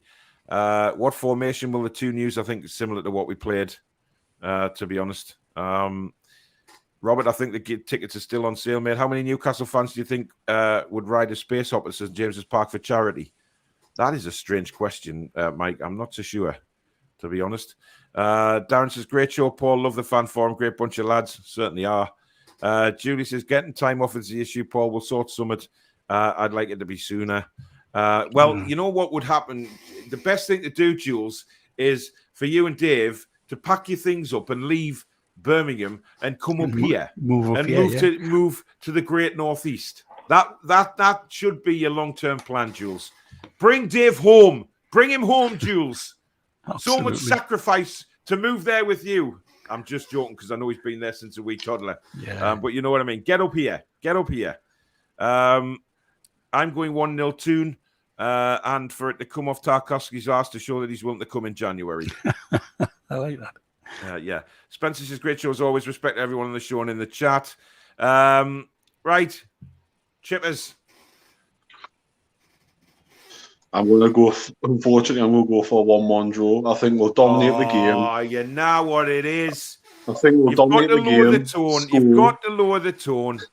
We'll score, but we'll only score one because we'll not take our chances, and they'll score a spawn equaliser like every other team seems to score against us.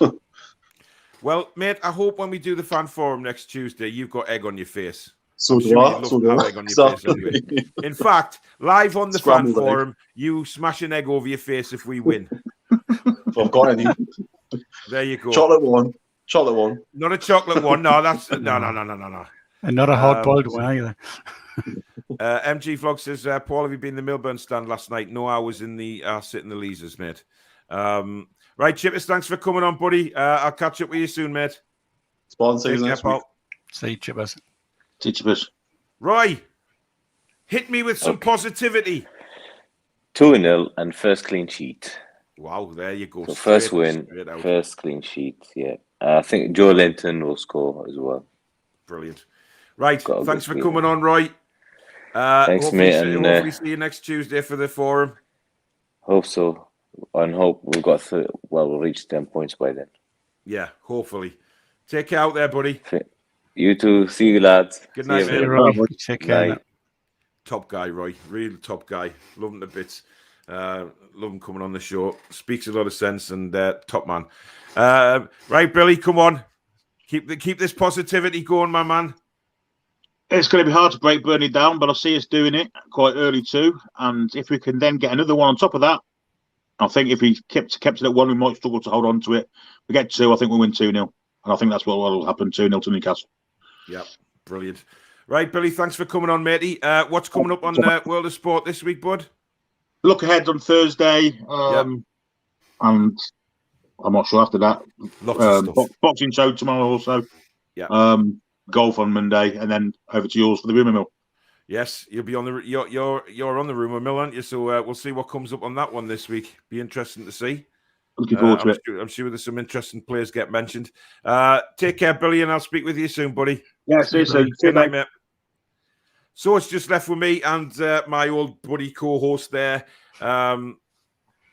Dave. We're gonna have to come up with like a nickname, like a boxer for you, like a Dave, Dave, the Royal King of Northumberland, Harrison. Who, by the way, was getting chatted up last night, as he always does.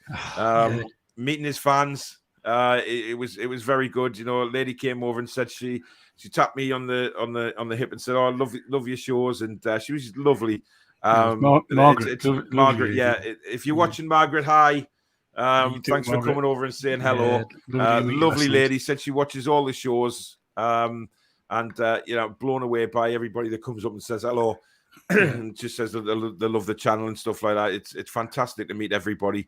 And then obviously she saw Dave and she was blown away by royalty itself standing in front of her. But it was very nice to meet you, Margaret. It was lovely. Dave, I'll not ask you for your prediction because obviously we're doing the tomorrow night, we're doing the preview tomorrow night. So there is the little thumbnail for that. Newcastle United Burnley preview with myself and Dave Harrison, and that will be tomorrow night at 8:30. And then I've got no more shows after that. It's I need to create some more shows. Obviously, we'll have the reaction from the Burnley game. I think me and Dave. When are you back from your matchstick shooting? I'm not shooting. I'm helping run it. I actually don't come back until Monday lunchtime. But it depends when you want to do it. Because I mean, we should be. If you're going to do it on Sunday night, we should finish tea time-ish. So I might be able to come on later on Sunday. Right. Well, we'll have a discussion because if we'll not, we'll have a chat. If not, I might just have to do live on my own. Yeah, on me Todd. You'll be all right. I'll be thinking of you. Don't worry. Yes. Roy's still watching in the background. And he says, "Call him Shaky Dave." Shaky Dave. That's an interesting one. Anthony says, "Dave, the Regal One Harrison." Cesare, for the sake of the joke, I'll say yes, and we can both pretend I'm that cool. Yeah, he was talking about his pink shirt before. Dave Posh Spice Harrison.